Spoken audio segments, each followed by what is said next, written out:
There are signs New Zealand is edging closer to a free trade agreement with the European Union, with Prime Minister Jacinda Ardern holding crucial meetings in Brussels tonight. I'm joined by the Executive Director of the New Zealand International Business Forum, Stephen Jacobi. Look, if we're to get a deal, what's an acceptable deal? What's an acceptable degree of access where it would be worth signing a deal with the EU? Well, an acceptable deal and acceptable level of market access is one that delivers commercially meaningful results. You know, it's difficult to express this in terms of a certain percentage or a certain volume or tonnage. I mean, I'm sure industry people who are up in Brussels right now too are well aware of what that might be. But it's got to allow new trade to take place, and it's got to allow this to be commercially meaningful and, you know, to represent at least a reasonable opening of the market. We've had experiences in the past when we've negotiated deals that maybe look okay at first glance, but for example, the conditions of quotas and that sort of thing mean that we've been unable to fill them. So we want to make sure we have a deal that works. What the figure is, you know, what we want and what we might get and what might be acceptable is all up for play in Brussels at the moment.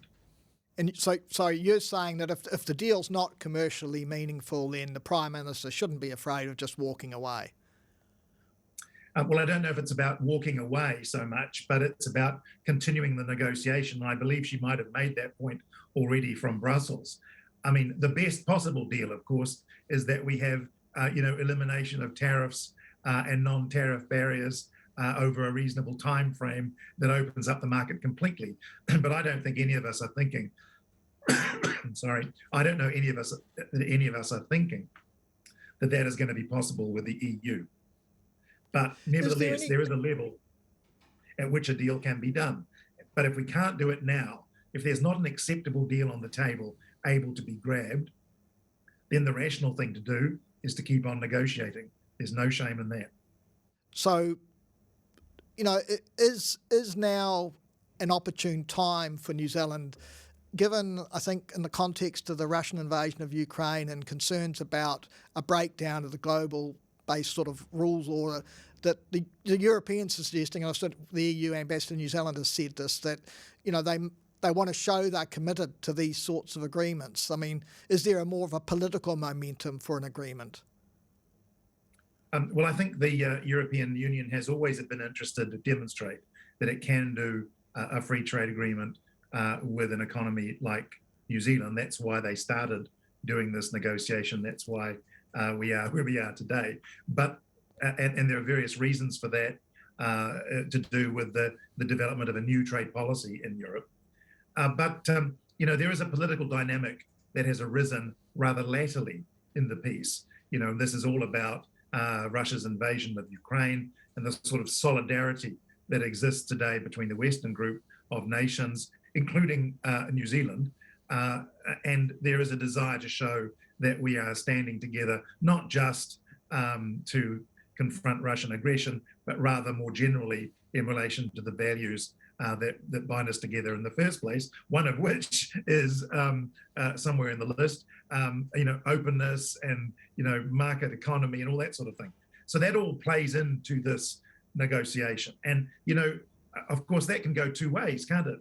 One, it could lead us to say, well, you know, okay, maybe the economics of the deal aren't great, but the politics are great, so let's do the deal. Or it could go the other way, which is, well, you know, the politics are great, but the economics don't stack up, so let's hold out for a better deal. So I think what the Prime Minister has to be doing in Brussels, and she'll need to do this appropriately and carefully and diplomatically, as I'm sure she will, but she needs to point out that, yes, New Zealand is shouldering its share of the burden. Yes, we are standing up to support Ukraine. Yes, we have values which we share and we want to advance, but we also have economic needs. And we also want to deepen our economic cooperation with Europe. And that means we need a free trade agreement on terms that are at least reasonable to our major industries. We've had our trade negotiators working on this for years. obviously successive trade ministers, latterly Damien O'Connor. What's the importance of the Prime Minister's involvement at this point? Well, actually, it's a little unusual to see a Prime Minister kind of insert herself in the negotiation before it's pretty much sorted out. This has arisen largely because I guess the NATO summit came up, and also because this is part of the Prime Minister's broader vision about reconnecting with the world. But it does provide a useful opportunity because it enables her to have direct conversations with those who are making the final decision, particularly Ursula von der Leyen at the European Commission, but also some heads of government, heads of state. She's spoken with the Spanish Prime Minister. She's spoken with the French President. So, all of this is really good. I mean, I think there are limits to what we can expect her to get into in relation to the detail. That really is a job for trade negotiators and for Trade Minister O'Connor, but she can try to clear away the political level concerns that might be in Europe. For example, that New Zealand is somehow going to flood their market, which obviously we're not going to do, that New Zealand doesn't have, comparable environmental or animal welfare standards, which of course we do. She can clear away a lot of that and make a political environment a lot better for a deal. I don't expect her to get into the final discussion of how many tons are we talking about here, or should I say, how many hundreds of thousands of tons are we talking about here? That's Damien O'Connor's job. Stephen Jacobi, thank you for your time. Kia ora.